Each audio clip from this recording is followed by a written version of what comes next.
สบายดีบรรดาทานผู้มีสิทธิ์เลือกตั้งทุกสันคนที่อยู่ทั้งภายในและต่างประเทศเศร้าแข็งจำปาสักนับทั้งกำลังป้องกันศาสตร์ป้องกันความสงบข้าพระเจ้าพ้นจัตวาแสงทองธรรมเทวาหัวหน้ากรมป้องกันความสงบกรรมธิการป้องกันศาสตร์ป้องกันความสงบสภาแห่งศาสตร์ขอแสดงความดีใจและภาคภูมิใจเป็นอย่างยิ่ง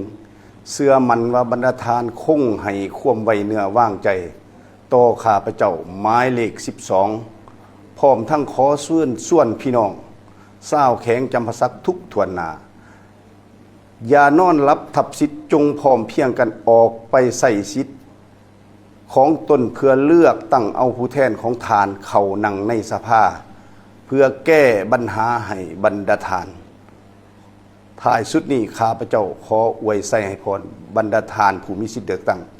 จงมีสุขภาพแข็งแรงภายในสมบูรณ์ขอขอบใจ